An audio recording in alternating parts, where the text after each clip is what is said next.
नमस्कार दोस्तों, स्वागत है आप सभी का हमारे YouTube चैनल तत्काल एजुकेशन पे। दोस्तों उम्मीद करते हैं आप सभी बहुत अच्छे होंगे, आपकी तैयारी भी काफी जबरदस्त तरीके से चल रही होगी। दोस्तों आज हम आप लोगों के लिए रीजनिंग के 15 अति महत्वपूर्ण प्रश्न के बारे में इस वीडियो में बताएंगे, जो कि SSC, railway, group D, NTPC या किसी टेट एग्जाम की तैयारी कर रहे हैं। इस टाइप के प्रश्न हमें से परीक्षाओं में पूछे जाएंगे। दोस्तों ये पार्ट नंबर कौन सा है? 18 है। पार्ट नंबर 17 नहीं देखें तो आप वीडियो सेक्शन में जाके देख सकते हैं। चलिए दोस्तों पहला प्रश्न देख लेते हैं। दोस्तों पहला प्रश्न है, इसमें देखिए नीचे दी गई श्रृंखला श्रेणी में प्रश्नवाचक चिन्ह के स्थान पर कौन सी संख्या आएगी। देखिए नीचे यहाँ पर आपको एक श्रृंखला दिया है, इन श्रृंखला में बताना है कि इस प्रश्नवाचक के चिन्ह पर इन चार ऑप्शन में से कौन सी संख्या यहाँ पर भरा जाएगा। देखिए तो यहाँ पर सबसे पहले ध्यान से देखते हैं श्रृंखला किस प्रकार से चल रहा है। ठीक है, देखिए यहाँ पर क्या दिख रहा है, ये 9 से क्या हो रहा है, 12 हो रहा है, 12 से यहाँ पर 10 हो रहा है, 10 ले 13 हो रहा है, 13 से 21 11 हो रहा है, और 11 से क्या हो रहा है, अगला संख्या प्रश्नवाचक दिए, फिर यहाँ पर आपको 12 हो रहा है। ठीक ना, देखिए यहाँ पर श्रृंखला को ध्यान से देखने के बाद में हमको क्या दिख रहा है, हमको यही दिख रहा है कि ये 9 से क्या हो रहा है, 12 हो रहा है, तो 9 में 3 को जोड़ देंगे 12 आ जाएगा, और 12 से क्या हो रहा है, 10 हो रहा है, तो 12 में 2 को माइनस कर देंगे 10 आ जाएगा। ठीक है, अब देखिए यहाँ पर 10 लेकर हो रहा है, 13 हो रहा है, तो 10 में 3 को जोड़ देंगे 13 आ जाएगा, और यहाँ पर देखिए यानी 13 से क्या हो रहा है, 11 हो रहा है, तो 13 में यहाँ पर 2 को माइनस करेंगे तो 11 आ जाएगा। अतः 11 में क्या करते हैं, 3 को यहाँ पर जोड़ेंगे। ठीक है ना, देखिए 3 को जोड़ेंगे तो यहाँ पर कितना आ जाएगा, ये 14 आ गया। ठीक है, 14 आ जाएगा, और 14 से क्या लिख रहे हैं, 12 लिख रहे हैं, तो 14 में 2 से माइनस करेंगे, यानी इस प्रश्नवाचक चिन्ह पर कौन सी संख्या भरा जाएगा, तो यहाँ पर आपको 14 हो जाएगा। तो 14 को देखते हैं किस ऑप्शन में दिख रही है, तो ऑप्शन नंबर यहाँ पर आपको ए में दिख रहा है, यानी ऑप्शन नंबर ए आपका सही हो जाएगा। दोस्तों उम्मीद करता हूँ इस प्रश्न को भी आप अच्छी तरह से समझ पाओगे। नेक्स्ट प्रश्न देख लेते हैं। दोस्तों दूसरा प्रश्न है, इसमें देखिए नीचे दिए गए विकल्पों में से संबंधित संख्या को चुनिए। देखिए नीचे यहाँ पर आपको एक संबंधित संख्या दी है, यानी 98 जो है आपको 87 से समित है। ठीक उसी प्रकार से बताना है कि 64 जो है इस प्रश्नवाचक के चिन्ह पर इन चार ऑप्शन में से किसे समित होगा। देखिए यहाँ पर सबसे पहले प्रश्न को समझते इसमें बोलकर है। ठीक है ना, देखिए यहाँ पर क्या बोल रहा है, ये बोल रहा है ना, यहाँ पर आपको 98 को क्या करेंगे कि यहाँ पर 87 आ जाएगा। उसी प्रकार से यहाँ पर आपको 64 को भी लिखा है। ठीक है, देखिए तो यहाँ पर आपको किस प्रकार से लिख रहे हैं ना, ध्यान से इसको देखिएगा। इसमें देखिए और यहाँ पर आपको 98 में देखिए 8 से क्या कर रहे हैं, यहाँ पर आपको 7 को कर रहा है। ठीक है, अब 9 से क्या लिख रहे हैं, तो यहाँ पर आपको 8 लिख रहा है। देखिए अगर यहाँ पर आपको देखिए 9 से क्या लिख रहा है, ये 8 लिख रहा है। अगर 9 में 1 माइनस कर लेंगे ना, कितना आ जाएगा, ये 8 आ जाएगा। उसी प्रकार से देखिए 8 दिख रहा है, 8 से भी क्या करते हैं, 1 माइनस करेंगे। ठीक है, तो कितना आ गया, ये 7 आ जाएगा। ठीक है, उसी प्रकार से यहाँ पर आपको 6 को यानी 64 को रखेंगे। देखिए 64 में क्या दिख रहा है, 6 दिख रहा है, और 6 में क्या करते हैं, माइनस करेंगे 1 को, तो यहाँ पर कितना आ जाएगा, ये 5 आ जाएगा। ठीक है, कितना आ गया, 5 आ गया। ठीक ना, उसी प्रकार से देखिए 5 आ गया, 6 5, ठीक है, और यहाँ पर भी क्या करते हैं, यानी 1 माइनस करेंगे। ठीक है, यहाँ पर क्या करेंगे, माइनस को करते हैं। ठीक ना, तो यहाँ पर क्या दिख रहा है, 1 माइनस करेंगे। ठीक है, तो कितना आ जाएगा, ये 3 आ गया। ठीक ना, 3 आ गया। देखिए यहाँ पर आपको क्या दिख रहा है, 6 दिख रहा है, 6 में जब 1 माइनस करेंगे यहाँ पर आपको कितना दिख रहा है, नहीं ये दूसरी संख्या आएगा, ये पहली ये दूसरी। देखिए ये 53 आ गया, 53 तक किसी ऑप्शन में दिया ही नहीं है। ठीक ना, देखिए यानी इसका मतलब क्या हो गया, ये यहाँ पर आपको क्या दिख रहा है, ये पहली नहीं ये दूसरी में जाएगा। जैसे इसको क्या रखेंगे, इसको आपको इधर जाएगा। ठीक है ना, ये आपको इधर जाएगा, और इसको भी क्या करेंगे, आपको इधर लेंगे। ठीक है ना, अब देखिए तो 6 में से 5, तो यहाँ पर 5 3 वही, तो देखिए अगर इसमें घटाएंगे तो कितना आ गया, और यहाँ पर आपको 3 आ जाएगा। ठीक है ना, जब 1 माइनस करेंगे तो 3 आ गया, और यहाँ पर 6 में से क्या करेंगे, 1 को माइनस करेंगे। ठीक है ना, यहाँ पर कितना गया, ये 5 आ गया। 53 तो ये रहा है, ये 53 आ जा रहा है। ठीक है, यानी इसका मतलब कि 53 किस ऑप्शन में दिया है, यानी इसका मतलब क्या हो जाएगा ना, यहाँ पर आपको 5 होगा। ठीक है, यानी 5 जो टाइपिंग में मिस्टेक से छूट गया होगा। ठीक है, यहाँ पर क्या हो जाएगा, ये 5 हो गया। ठीक है, ये वाला आपको नहीं होगा। ठीक है ना, देखिए इसको हम हटा देते हैं। ये क्या दिख रहा है, 53 दिख रहा है। 53 किस ऑप्शन में दिख रही है, तो ऑप्शन नंबर यहाँ पर आपको डी में दिख रहा है, यानी ऑप्शन नंबर डी आपका सही हो जाएगा। दोस्तों उम्मीद करता हूँ इस प्रश्न को भी आप अच्छी तरह से समझ पाओगे। नेक्स्ट प्रश्न देख लेते हैं।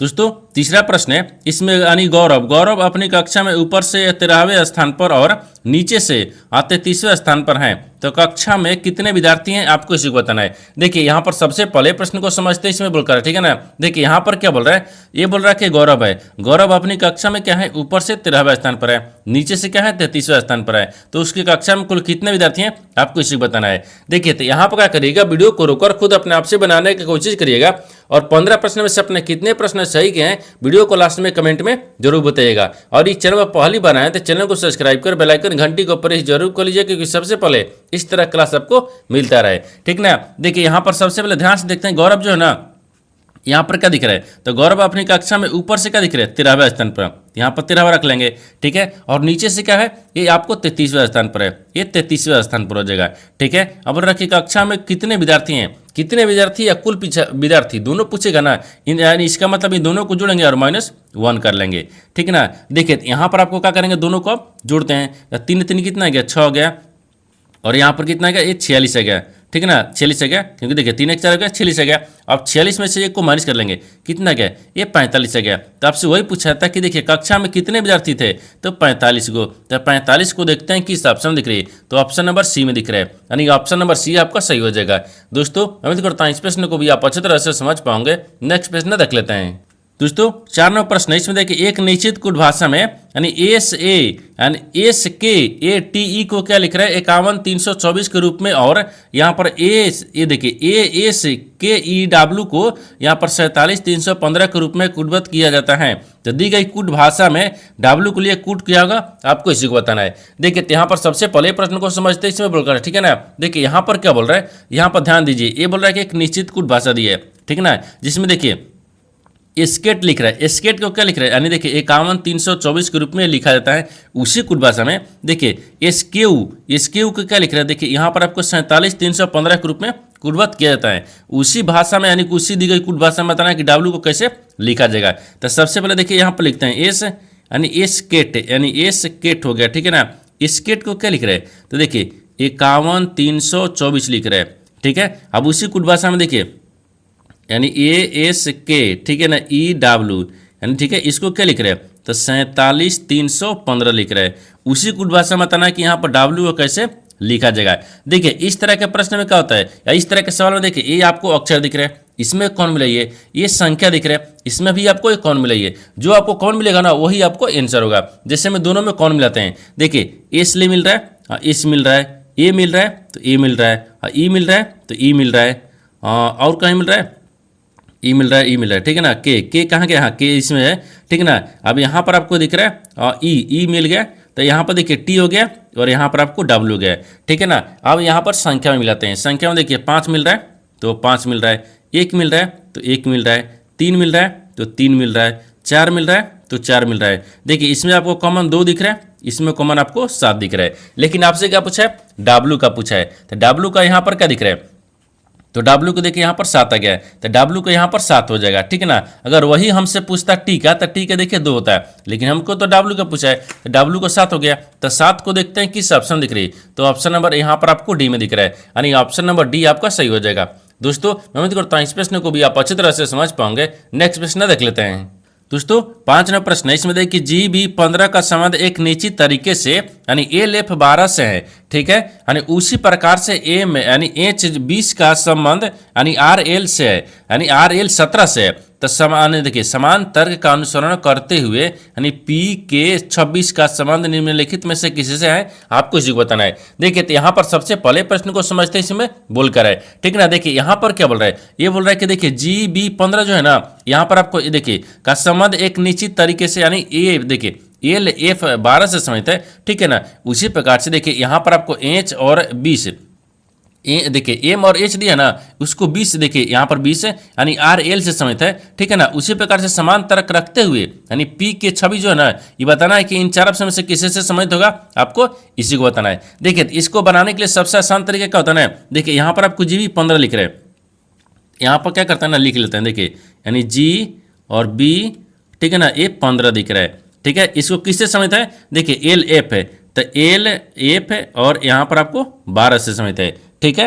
अब देखिए इस संबंधित को रखते हैं, ठीक है ना, संबंधित को रखेंगे। आगे बोल रहा है कि देखिए HM H हो गया, सॉरी पहले M दिया है, ठीक है ना, यानी M H हो गया, और फिर यहाँ पर आपको 20 दिख रहा है। इनको आपको बताना क्या है, देखिए RL17 से संबंधित है, तो RL17 से संबंधित है, ठीक है ना, ये समझ दिख रहा है, ठीक है। उसी प्रकार से यहाँ पर बताना है कि समान तर्क रखते हुए यानी P K और नहीं, इसको थोड़ा सा दूर रखते हैं, ठीक है ना, P K और 26 दिख रहा है। इनको बताना है कि कैसे आपको समझ होगा, ठीक ना। देखिए यहाँ पर सबसे पहले ध्यान से देखते हैं ना, यहाँ पर जी से क्या लिख रहा है, L लिख रहा है, जी से क्या लिख रहा है, L लिख रहा है। अगर मान लीजिए जी में क्या करते हैं, 5 को जोड़ देंगे L आ जाएगा, और B से क्या लिख रहा है, F लिख रहा है। तो B में अगर 4 को जोड़ देते हैं तो एफ आ जाएगा। और यहाँ पर 15 से क्या लिख रहे हैं, 12 लिख रहे हैं, तो 15 में 3 को माइनस करेंगे तब तो 12 आ गया।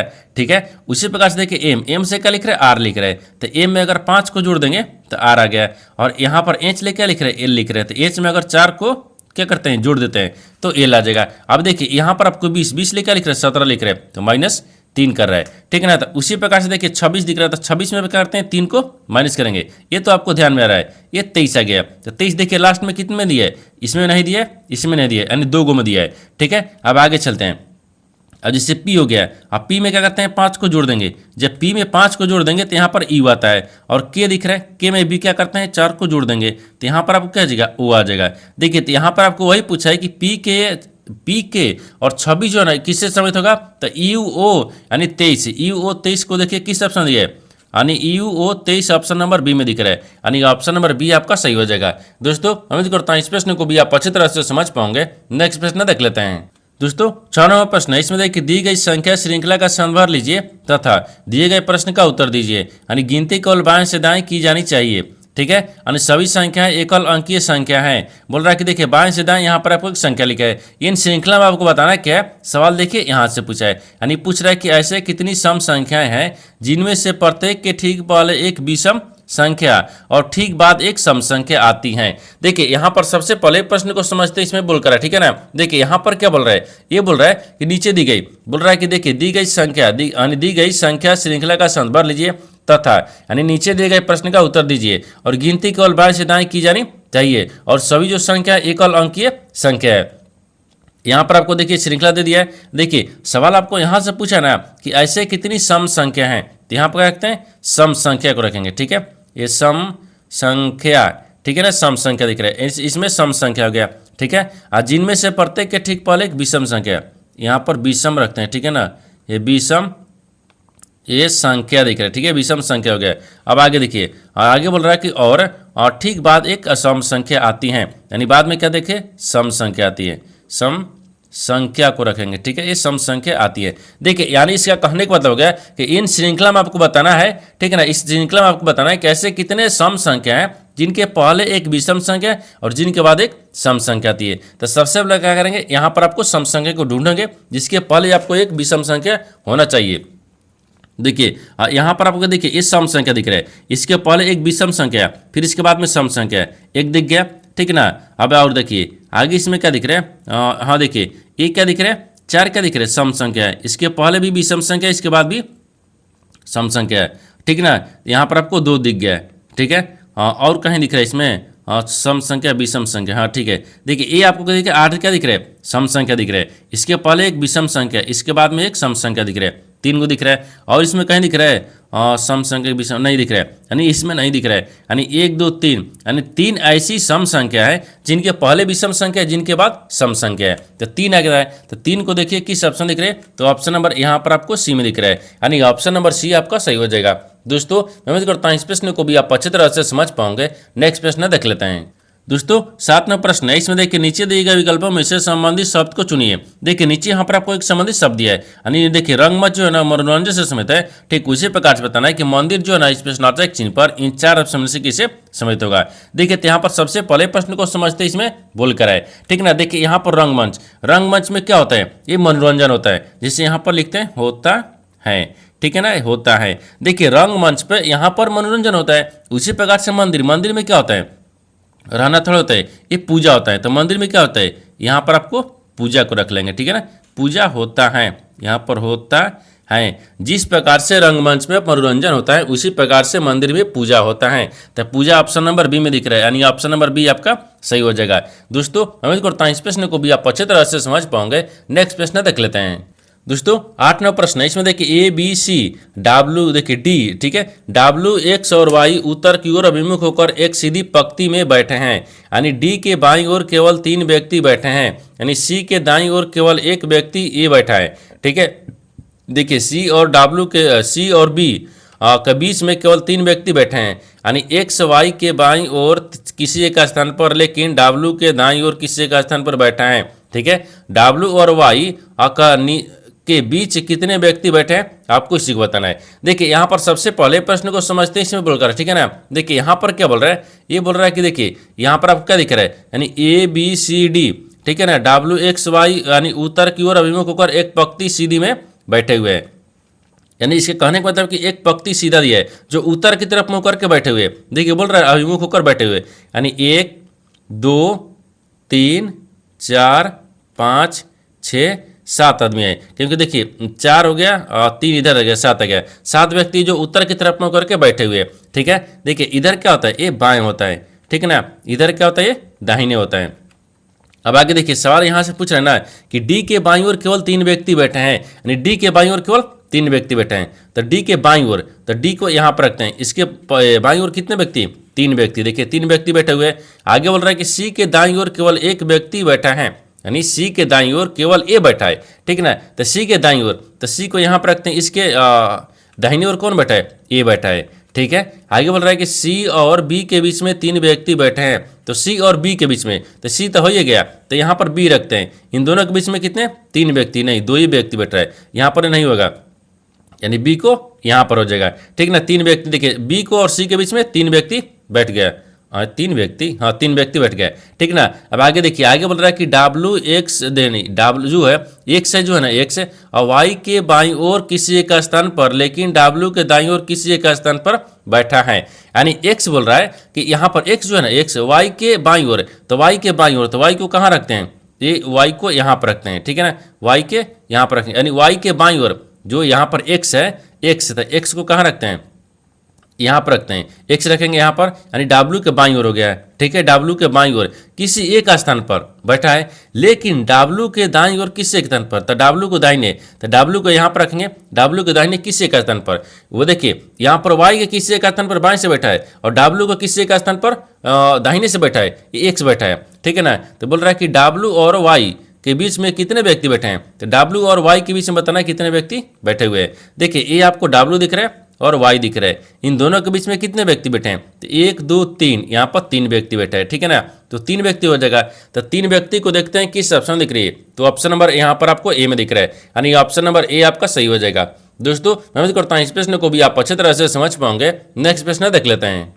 दोस्तों 9वां प्रश्न है, इसमें देखिए उस वेन आरेख का चयन करें जो दिए गए वर्गों के बीच असंबंध को सर्वोत्तम रूप से दर्शाता है। देखिए नीचे यहाँ पर आपको 3 शब्द दिया है, इन तीनों शब्द को बताना है कि आपस में कैसे संबंधित है और इन 4 वेन डायग्राम में से कौन सा वेन डायग्राम बनेगा। देखिए तो यहाँ पर सबसे पहले ध्यान से देखते हैं कि तीनों शब्द में से कॉमन कौन सा मिल रहा है, ठीक ना। देखिए यहाँ पर आपको उत्तर प्रदेश दिया है, लखनऊ दिया है और बिहार दिया है। इन तीनों शब्दों से सबसे कॉमन क्या दिख रहा है, हमको उत्तर प्रदेश दिख रहा है, ठीक है। तो सबसे पहले यहाँ पर यूपी को रखेंगे, यानी उत्तर प्रदेश हो गया, ठीक है। उत्तर प्रदेश के अंदर में यहाँ पर लखनऊ आ जाएगा, ठीक है ना, यानी लखनऊ हो गया, ठीक है ना, ये लखनऊ हो गया, यानी उत्तर प्रदेश के अंदर में लखनऊ आ जाएगा। लेकिन यहाँ पर क्या उत्तर प्रदेश के अंदर में बिहार आता है, नहीं आता है, बिहार आपको अलग हो गया, ठीक है ना। तो यहाँ पर आपको बिहार को अलग रखते हैं, ठीक है ना, ये बिहार हो गया, यानी इस तरह का वेन डायग्राम बनेगा। इस तरह का वेन डायग्राम देखते हैं किस ऑप्शन में दिख रही है, तो ऑप्शन नंबर किस में दिख रहा है, बी में दिख रहा है, यानी ऑप्शन नंबर बी आपका सही हो जाएगा। दोस्तों मैं उम्मीद करता हूं इस प्रश्न को भी आप अच्छी तरह से समझ पाओगे। नेक्स्ट प्रश्न देख लेते हैं। दोस्तों 10वां प्रश्न है, इसमें देखिए अतुल बिंदु ए से चलना शुरू करता है और पश्चिम की ओर 9 किलोमीटर गाड़ी चलाता है, फिर वह बाएं मुड़ता है और यहाँ पर 8 किलोमीटर गाड़ी चलाता है, यानी फिर बाएं मुड़ता है और 15 किलोमीटर गाड़ी चलाता है, फिर वह बाएं मुड़ता है और 16 किलोमीटर गाड़ी चलाता है, अंत में वह बाएं मुड़ता है और 6 किलोमीटर गाड़ी चलाता है और बिंदु पी पर रुक जाता है, ठीक है ना, बिंदु पी पर रुक जाता है। तो बिंदु ए पर दोबारा पहुंचने के लिए उसे कितनी दूरी और किस दिशा में गाड़ी चलाना चाहिए। देखिए यहाँ पर सबसे पहले प्रश्न को समझिए, इसमें बोलकर, ठीक है ना। देखिए यहाँ पर क्या बोल रहा है, ये बोल रहा है कि एक अतुल है, ठीक है, एक अतुल दिख रहा है, यानी अतुल बिंदु ए से चलना शुरू करता है और पश्चिम की ओर 9 किलोमीटर गाड़ी चलाता है। उससे पहले यहाँ पर आपको एक डायग्राम को बनाते हैं, जो कि यहाँ पर एक पूर्व होता है, यहाँ पर आपको पश्चिम होता है, ये उत्तर होता है, नीचे आपको दक्षिण होता है। ये बोल रहा है कि देखिए अतुल जो है ना, ए बिंदु, तो मानते हैं यहाँ पर आपको अतुल को रखते हैं जो ए बिंदु से, ठीक है, ए बिंदु से। अब बोल रहा है कि देखिए पश्चिम की तरफ 9 किलोमीटर गाड़ी चलाता है, तो मान लीजिए यहाँ से पश्चिम चलेंगे, ठीक है, ये पश्चिम आ गया, कितना चल रहा है, 9 किलोमीटर चल रहा है, ठीक ना। आगे देखिए, आगे बोल रहा है कि फिर वह बाएं मुड़ता है और 8 किलोमीटर गाड़ी चलाता है। अगर बाएं मुड़ेंगे तो नीचे की तरफ आएंगे, कितना चल रहा है, 8 किलोमीटर गाड़ी चला रहा है। फिर अब बोल रहा है कि फिर बाएं मुड़ता है और 15 किलोमीटर गाड़ी चलाता है, फिर बाएं मुड़ता है, तो बाएं मुड़ेंगे इधर चलेंगे, कितना चल रहा है, 15 किलोमीटर चला रहा है, ठीक है, 15 किलोमीटर हो गया। आगे बोल रहा है कि फिर वह बाएं मुड़ता है और 16 किलोमीटर गाड़ी चलाता है, फिर बाएं मुड़ता है, ठीक है ना, और 16 किलोमीटर गाड़ी ये चलाते हैं, ठीक है। वो अंत में बाएं मुड़ते हैं और 6 किलोमीटर गाड़ी चलाते हैं, फिर बाएं मुड़ते हैं तो 6 किलोमीटर गाड़ी चलाते हैं, ठीक है ना। और बिंदु पी पर रुक जाते हैं, तो मान लीजिए यहाँ पर बिंदु पी पर रुक गया, ये 6 किलोमीटर गाड़ी चला लिया। अब बोल रहा है कि बिंदु ए पर दोबारा पहुंचने के लिए उसे कितनी दूरी और किस दिशा में गाड़ी चलाना चाहिए। यानी इसका कहने का मतलब हो गया ना कि देखिए यहाँ पर आपको पी पर रुक गया, लेकिन दोबारा ए पर जाने के लिए उससे कितनी दूरी और किस दिशा में गाड़ी चलाना चाहिए। तो देखिए किस दिशा में दिख रहा है, तो यहाँ से नीचे दिख रहा है, तो नीचे कौन सा दिशा है, ये दक्षिण दिशा है। नीचे कौन सा दिख रहा है, दक्षिण दिशा, यानी इधर से नीचे आ रहे हैं ना, तो यहाँ पर देखिए नीचे दक्षिण दिशा। दक्षिण दिशा देखिए कौन कौन सा ऑप्शन दिया है, ई भी नहीं दिया है, ई भी नहीं दिया है, 2 ऑप्शन में दिया है, ठीक है। आप देखिए यहाँ से आपको देखना होगा, तो ये कितना दिख रहा है, ये टोटल कितना दिख रहा है, 16 किलोमीटर दिख रहा है, ठीक है ना। ये टोटल कितना है, 16 किलोमीटर। जब यहाँ से आपको इसको ले लेंगे, ये आधा आधा कितना दिख रहा है, ये 8 किलोमीटर हो गया। ये भी आपको क्या हो जाएगा, 8 किलोमीटर हो गया, क्योंकि 16 मीटर था। अब यहाँ पर देखिए ये कितना आ गया, 8 आ जाएगा। ये भी कितना आ गया, ये 8 आ गया, यानी 8 किलोमीटर दक्षिण की ओर चल रहा है, ठीक है ना। देखिए तो यहाँ पर आपको दोबारा पी से ए पर जाने के लिए यहाँ पर दक्षिण में 8 किलोमीटर गाड़ी चलाना चाहिए, यानी ऑप्शन नंबर ए में दिख रहा है, यानी ऑप्शन नंबर ए आपका सही हो जाएगा। दोस्तों उम्मीद करता हूँ इस प्रश्न को भी आप अच्छी तरह से समझ पाओगे। नेक्स्ट प्रश्न देख लेते हैं।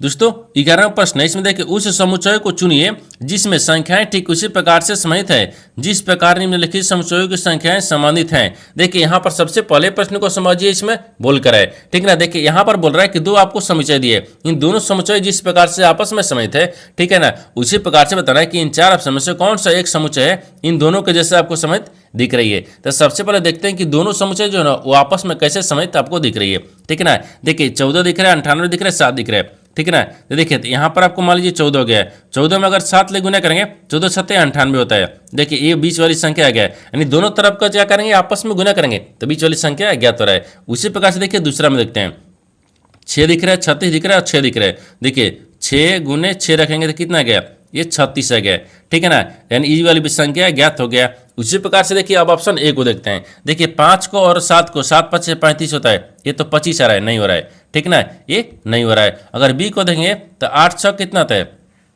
यानी 8 7 नहीं हो रहा है, 8 7 42 हो रहा है, तो ये पर नहीं हो रहा है, ठीक है ना, ये भी नहीं हो रहा है। और देखिए 7 8 56 होता है, ये भी आपको 49 आ रहा है, ये भी नहीं हो रहा है, ठीक है, यानी ऑप्शन सी भी नहीं होता, ऑप्शन डी आपका सही हो जाएगा। कैसे हो गया, देखिए तो यहाँ पर आपको 12 दिख रहा है और 6 दिख रहा है, 12 6 कितने थे, 72 होता है। देखिए यहाँ पर आपको 72 आ गया है, यानी ऑप्शन नंबर जो डी है ना इन दोनों के जैसे आपको समय दिख रही है, यानी ऑप्शन नंबर डी आपका सही हो जाएगा। दोस्तों उम्मीद करता हूँ इस प्रश्न को भी आप अच्छी तरह से समझ पाओगे। नेक्स्ट प्रश्न देख लेते हैं। दोस्तों 12वां प्रश्न है, इसमें कथनों को पढ़े और दिए गए विकल्पों में से निष्कर्ष को चुने। देखिए नीचे यहाँ पर आपको एक कथन दिए, निष्कर्ष दिए, कथन के आधार पर डायग्राम को बनाते हैं, निष्कर्ष के आधार पर प्रश्न को सोल्व करते हैं। तो यहाँ पर सबसे पहले ध्यान से देखते हैं कथन बोलकर है, ठीक ना, इसके आधार पर डायग्राम को बनाते हैं। देखिए कथन क्या बोल रहा है कि सभी ब्लाउंडर यहाँ पर कंटेनर है, यानी कंटेंट है, ठीक है, तो सभी यहाँ पर ब्लाउंडर रख देते हैं, ठीक है ना। तो यहाँ पर आपको ब्लाउंडर, ठीक है, ये ब्लाउंडर, सभी ब्लाउंडर क्या है, यानी कंटेनर है। देखिए यहाँ पर कहते हैं कंटेन, ठीक है, कंटेनर है, यानी कंटेंट हो गया, ठीक है ना। अब आगे देखिए बोल रहा है कि सभी कंटेंट यानी डिवाइडर है, सभी कंटेनर का है, यहाँ पर डिवाइडर है, तो यहाँ पर डिवाइडर को रखते हैं, ठीक है ना, ये डिवाइडर है, ठीक है, डिवाइडर है, ठीक है, डिवाइडर है। ये तो कथन बोल रहा है, कथन के आधार पर डायग्राम को बना दिए, लेकिन निष्कर्ष क्या बोल रहा है, इसके आधार पर ही प्रश्न को सोल्व करेंगे, ठीक ना। देखिए तो निष्कर्ष क्या दिख रहा है, निष्कर्ष यहाँ पर पहला में दिख रहा है, देखिए कुछ डिवाइडर यहाँ पर कंटेनर है, हाँ कुछ जो डिवाइडर यानी सभी डिवाइडर के अंदर में क्या दिख रहा है, ये कंटेनर दिख रहा है, यानी इसका मतलब क्या दिख रहा है, ये सही बोल रहा है, ठीक है ना, ये क्या आपको सही बोल रहा है, ठीक है। अब दूसरा देखिए, दूसरा बोल रहा है कि यहाँ पर सभी ब्लाउंडर यानी डिवाइडर है, हाँ सभी जो ब्लाउंडर है ना, देखिए सभी जो ब्लाउंडर है यहाँ पर आपको डिवाइडर के अंदर में दिख रहा है, ये भी सही बोल रहा है, पहला और दूसरा दोनों सही बोल रहा है। जब पहला और दूसरा दोनों सही बोल रहा है तो ऑप्शन नंबर कौन सा हो जाएगा, यानी सी में दिख रहा है, यानी देखिए निष्कर्ष 1 और 2 दोनों अनुसरण करते हैं, यानी ऑप्शन नंबर सी आपका सही हो जाएगा। दोस्तों उम्मीद करता हूँ इस प्रश्न को भी आप अच्छी तरह से समझ पाओगे। नेक्स्ट प्रश्न देख लेते हैं। दोस्तों 13वां प्रश्न है, इसमें दिया है कि यहाँ पर देखिए यदि ए अनुपात बी बराबर 4:6 तथा बी अनुपात सी बराबर 7:12 तो यहाँ पर ए बी सी ज्ञात कीजिए, ठीक है ना। देखिए यहाँ पर सबसे पहले प्रश्न को समझते इसमें बोलकर है, ठीक है। देखिए यहाँ पर क्या बोल रहा है, ये बोल रहा है कि देखिए यदि ए अनुपात बी बराबर दिया है, ठीक है, बी अनुपात सी बराबर दिया है, ठीक है ना, तो ए बी सी यानी तीनों का अनुपात बताना है क्या होगा। तो सबसे पहले देखिए यहाँ पर कहते हैं ए अनुपात बी अनुपात सी, ठीक है ना, इसको रख लेंगे। अब देखिए ए का अनुपात कितना दिख रहा है, तो यहाँ पर आपको 4 दिख रहा है, ठीक है ना, और 4 हो जाएगा। ठीक है, अब बी का अनुपात फिर कितना दिख रहा है, देखिए बी का अनुपात यहाँ पर आपको 6 भी दिख रहा है, यहाँ पर भी क्या दिख रहा है, बी का अनुपात 7 भी दिख रहा है, ठीक है ना। देखिए तो 6 और 7 रख लेंगे, ठीक है ना, 6 और 7 हो गया, ये भी अनुपात में है, ठीक है। अब देखिए सी का अनुपात कितना आ गया, 12 आ गया। यहाँ पर क्या रखते हैं, ये अनुपात ए बी सी, हाँ यहाँ पर 12 को रख लेंगे, ठीक है, ये अनुपात में गया, ठीक है ना। अब इसको ऐसे रखेंगे, देखिए यहाँ पर इसको ऐसे करेंगे, इसको भी गुना करेंगे और इसको भी ऐसे करेंगे, यानी इसमें क्या करते हैं, गुना करते हैं, ठीक है ना, ये गुना करेंगे। देखिए जिससे 12 छक कितना होता है, 72 हो गया है, ठीक है ना, 72 हो गया। 6 7 42 हो गया, ठीक है, और यहाँ पर 4 7 नहीं 7 28 हो गया, 28 से गया, ये अनुपात में गया, ठीक है ना, ये अनुपात दिख रहा है। अब इन तीनों को क्या करेंगे, यहाँ पर 2 से काटेंगे, जब 2 से काटेंगे तो कितना आ जाएगा, देखिए यानी 7 चौक 28, यानी सॉरी यहाँ पर 14 मरत में कटेगा, ठीक है, ये 14 मरत में 14 दूनी 28 होता है, और यहाँ पर 21 दूनी के 42 होता है, ठीक है ना, और यहाँ पर देखिए 72, तो 36 दूनी के कितना है, 72 होता है, ठीक है ना। तो यहाँ पर देखिए 14 21 36 आ गया, तो आपसे वही पूछा है कि ए अनुपात बी अनुपात सी का ज्ञात कीजिए, तो ए अनुपात बी अनुपात सी का अनुपात कितना गया, देखिए यहाँ पर 14 21 36, तो 14 21 36 को देखते हैं किस ऑप्शन में दिख रही है, यानी ऑप्शन नंबर किस में दिख रहा है, तो ए में दिख रहा है, यानी ऑप्शन नंबर ए आपका सही हो जाएगा। दोस्तों उम्मीद करता हूँ इस प्रश्न को भी आप अच्छी तरह से समझ पाओगे। नेक्स्ट प्रश्न देख लेते हैं। दोस्तों 14वां प्रश्न है, इसमें देखिए यहाँ पर 36 यानी 3600 के मूलधन में, देखिए मूलधन पर 3 वर्षों के लिए 15% वार्षिक है और 4 वर्षों के लिए 14% वार्षिक की दर से गणना की जाने वाली साधारण ब्याज के बीच कितना अंतर है। देखिए यहाँ पर सबसे पहले प्रश्न को समझते इसमें बोल रहा है, ठीक है ना। देखिए यहाँ पर बोल रहा है कि 3600 के मूलधन है यानी 3600 रुपये है, जिसमें 3 वर्षों के लिए 15% वार्षिक दर और 4 वर्षों के लिए 14% वार्षिक दर से गणना की जाने वाली साधारण ब्याज के बीच के अंतर ज्ञात करना है, यानी साधारण ब्याज के बीच के अंतर। देखिए जब साधारण ब्याज के बीच का अंतर पूछा है तो यहाँ पर एस आई होता है, ठीक है ना, एस आई आप परसेंटेज बराबर कहते हैं, यानी टी आर परसेंटेज, ठीक है। अब साधारण ब्याज के बीच के अंतर निकलते हैं, देखिए यानी साधारण यहाँ पर क्या हो जाएगा, ये साधारण ब्याज की, ठीक है, ब्याज की, ठीक है ना, ब्याज के लिखते हैं, ठीक है, ब्याज के, ठीक है, ब्याज के बीच यहाँ पर आपको बीच यानी अंतर रखते हैं, ठीक है ना, ये अंतर हो गया। अब देखिए अंतर कितना गया, यहाँ पर आपको दिख रहा है 3600 दिख रहा है, टोटल कितना गया 3600 हो गया, ठीक है। अब देखिए ये ब्याज की अंतर हो गया, देखिए यानी साधारण ब्याज का अंतर हो गया, यहाँ पर ऐसा ही दे दिया। अब यहाँ पर आपको बराबर में क्या रखते हैं, टी यानी यहाँ पर देखिए पहले 4 को क्या करेंगे 14 से गुना करेंगे, ठीक है, नहीं इसको इतना ही रखते हैं, ठीक है। अब देखिए क्योंकि यहाँ पर देखिए 4 यहाँ पर दिया ना, 4 वर्षों के लिए 14 वार्षिक और फिर यहाँ पर 3 वर्षों के लिए 15, तो फिर माइनस कर लेंगे, ठीक है ना, यहाँ पर 3 रखेंगे और फिर गुना यहाँ पर 15 कर लेंगे, ठीक है। अब देखिए यहाँ पर 14 से गुना करेंगे और यहाँ पर इन तीनों 15 से गुना करेंगे, तो देखिए तो 14 को 16 हो गया, 16 के 6 1 हो गया, यहाँ पर 4 एकम 4 हो गया, तो यहाँ पर 16 हो गया था ना, तो 1 7 आ गया, ठीक है, कितना गया 14 चौके 76 हो गया, फिर माइनस कितना गया 15 तिया 45 आ गया, ठीक है, 45 आ गया।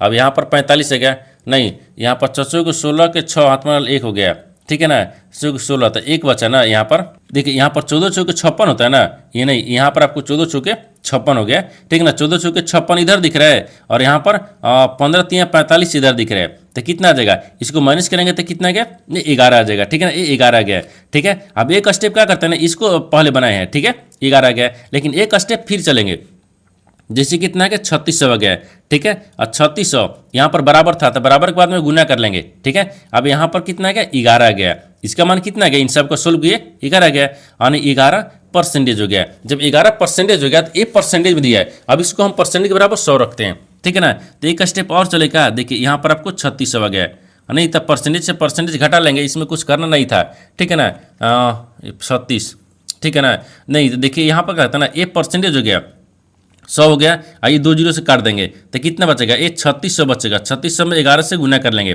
ठीक है ना, तो जब यहाँ से गुना करेंगे तो कितना आ जाएगा, इनको गुना करने के बाद में 300 कितना आएगा 11 11 6 66, ठीक है, तो पहले 66 रख लेंगे और 6 मरत में, ठीक है ना, ये कितना आ गया 396 आ जाएगा, कितना आ गया 396 गया। देखिए यहाँ से आपको क्या किया, यहाँ तक लाए हैं, ठीक है। अब इसके बाद में फिर यहाँ से आपको आप इधर ला दिए, ठीक है। अब देखिए तो 300 कितना गया, ओहो यहाँ पर आपको इधर आ गया ना, यहाँ पर आपको क्या दिख रहा है, इसको पहले इधर रखते हैं, ठीक है ना, इधर हो गया, फिर इसको इधर रखते हैं और यहाँ पर क्या दिख रहा है 396 रुपया गया। क्या क्या 396 रुपया गया। तो आपसे वही पूछा है कि साधारण ब्याज और यहाँ पर साधारण ब्याज के बीच का अंतर कितना गया 396 रुपया। तो ये 396 रुपया देखते हैं किस ऑप्शन में दिख रही है। तो ऑप्शन नंबर किस में दिख रहा है, तो ऑप्शन नंबर यहाँ पर आपको 396 ऑप्शन नंबर सी में दिख रहा है, यानी ऑप्शन नंबर सी आपका सही हो जाएगा।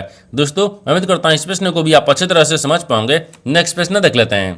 दोस्तों 15 प्रश्न है, इसमें देखिए एक धनराशि यानी ए बी सी और डी के बीच 6 अनुपात 7 अनुपात 17 अनुपात और 19 के अनुपात में वितरित की जाती हैं, ठीक है, जानी है। तो यदि सी को बी से 25 यानी 250 अधिक है मिलते हैं, ठीक है, तो ए का कितनी राशि प्राप्त हुई। देखिए यहाँ पर सबसे पहले प्रश्न को समझते इसमें बोल कर है, ठीक है ना। देखिए यहाँ पर क्या बोल रहा है, ये बोल रहा है कि एक धनराशि है, ठीक है ना। यहाँ पर बोल रहा है ना कि देखिए एक धनराशि है जिसमें ए बी सी डी यानी 4 के अनुपात में दिया है। अब देखिए चारों अनुपात को 6 अनुपात 7 अनुपात 17 अनुपात और 19 के अनुपात में बांटी वितरित की जानी है, ठीक है। वितरित करेंगे चारों में। बोल रहा है कि यदि सी को बी से 200 यानी 50 अधिक मिल रहे हैं, बी को सी से नहीं, देखिए सी जो है ना सी को बी से यानी सी को बी से क्या है 250 रुपये अधिक मिलता है। तो ए का हिस्सा बताना है कितना राशि प्राप्त होगा। ए का पूछा है। देखिए तो सबसे पहले ए अनुपात और बी अनुपात, ठीक है ना, सी अनुपात और डी रखते हैं, ठीक है, डी अनुपात हो गया।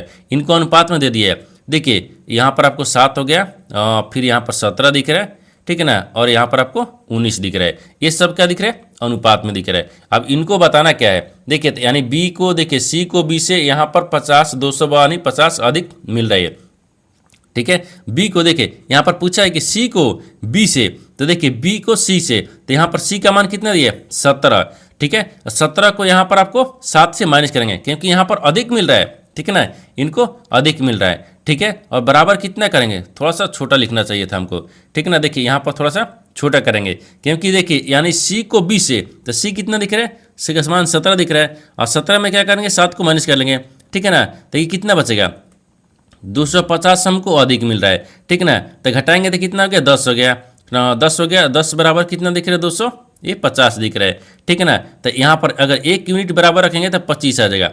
कैसे कि देखिए 1 0 से 1 0 कर देंगे ना, कितना है गया 1 यूनिट बराबर 25 है गया। जब 1 बराबर 25 है गया तो आपसे पूछा क्या है, आपसे देखिए ए को पूछा है, ठीक है, ए को प्राप्त, ठीक है ना, ए को प्राप्त राशि, ठीक है, ए राशि दिख रहा है। ए को प्राप्त राशि कितना दिख रहा है, तो 6 दिख रहा है क्योंकि 6 यूनिट में मान लीजिए इसको क्या रखते हैं, यूनिट रखते हैं, यानी 6 यूनिट, तो 6 को रखेंगे। लेकिन 1 यूनिट बराबर कितना गया, ये 25 है गया, 25 6 का कितना गया, यहाँ पर आपको 150 आ गया, ठीक है ना। तो आपसे वही पूछा था कि देखिए ए को यानी कितनी राशि प्राप्त हुई, तो 150 रुपया। तो 150 को देखते हैं किस ऑप्शन दिख रही है, तो ऑप्शन नंबर किस में दिख रहा है, तो ऑप्शन नंबर यहाँ पर आपको डी में दिख रहा है, यानी ऑप्शन नंबर डी आपका सही हो जाएगा। दोस्तों मैं उम्मीद करता हूँ इस प्रश्न को भी आप अच्छी तरह से समझ पाओगे। नेक्स्ट वीडियो में मिलते हैं, तब तक जय हिंद।